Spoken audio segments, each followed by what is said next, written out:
Hello friends, one time study में आपका स्वागत है।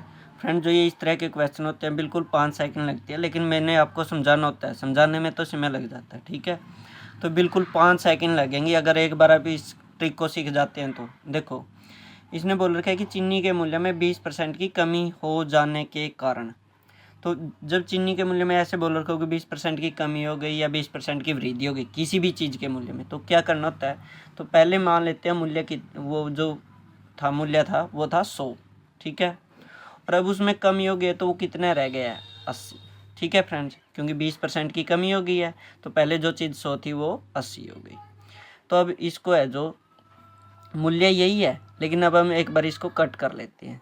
तो इसको कट करते हैं तो ये अनुपात की फॉर्म में आ जाएगा 5:4। ठीक है फ्रेंड्स, अब हमें पता है कि किसी चीज़ का अगर हम मूल्य कम कर देंगे तो चीज़ ज़्यादा आ जाएगी, अगर मूल्य को ज़्यादा कर देंगे तो चीज़ कम आ जाएगी। अगर किसी चीज़ का रेट बढ़ा देंगे तो वो वस्तु है जो हमें कम मिलेगी, अगर किसी चीज़ का रेट कम कर देंगे तो वो वस्तु हमें ज़्यादा मिल जाएगी। ठीक है फ्रेंड्स, ये तो हमारी आम बात है। तो आम बात है, तो जो ये मूल्य था अब उसका वजन क्या हो जाएगा। देखो, वजन क्या हो जाएगा, ये जो 4 है ये हो जाएगा यहाँ पर, और जो ये 5 है ये आ जाएगा यहाँ पर। आपने हमेशा ही ऐसा करना, अपोजिट करना है, एक दूसरे के यहाँ उल्टे लिखने हैं। क्यों लिखने हैं फ्रेंड्स, देखो किसी चीज़ का मूल्य मान लो 5 था तो चीज़ आ रही थी 4, और अगर उस चीज़ का हमने मूल्य कम कर दिया है, 4 कर दिया है, तो अब उस वो वस्तु क्या आ जाएगी, वजन में ज़्यादा आ जाएगी, तो 5 आ जाएगी। ठीक है फ्रेंड्स, तो बस आपने ये चीज़ देखनी थी। जब भी आपको ऐसे परसेंटेज दे रखा हो तो जो भी कमी है या वृद्धि है वो कर लेंगे, उसको कट करने के बाद ये आ जाएगी। अब इस जो चीज़ यहाँ लिखी थी उसको यहाँ लिख देंगे और यहाँ वाली को यहाँ लिख देंगे। ठीक है फ्रेंड्स, अब देखो, अब क्वेश्चन को दोबारा पढ़ते हैं। अगर चीनी के मूल्य में 20% की कमी हो जाने के कारण एक महिला 360 रुपये में 3 किलो अधिक चीनी खरीद सकती है।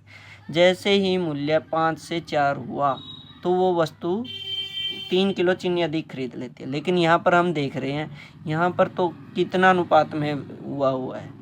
देखो कितने अनुपात में वृद्धि हुई है, 4 से 5 हुई है, इसका मतलब 1 अनुपात की वृद्धि हुई है।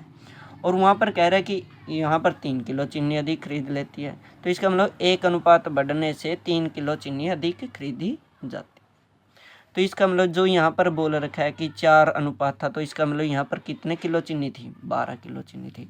और यहाँ पर 5 अनुपात है तो यहाँ पर कितने किलो चीनी है, 15 किलो चीनी। तो ये बस ये हमारा आंसर आ गया फ्रेंड्स। यहाँ से देखो, इसका मतलब जब भी जो भी पहले मूल्य था उस हिसाब से 12 किलो चीनी खरीदी जा सकती थी, और बाद में जब मूल्य कम हो गया तो कितने किलो चीनी खरीदी जाती है, 15 किलो चीनी।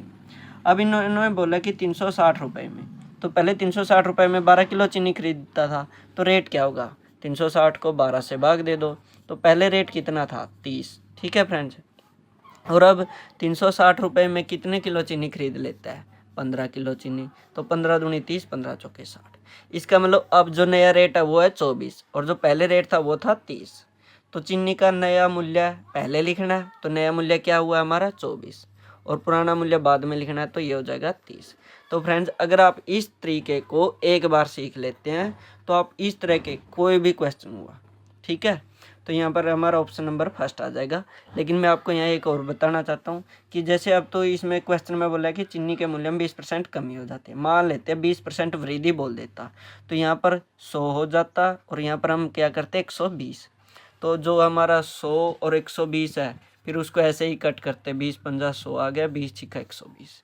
तो अब इस चीज़ को यहाँ पर लिखते हैं और इसको यहाँ पर लिखते हैं ऐसे।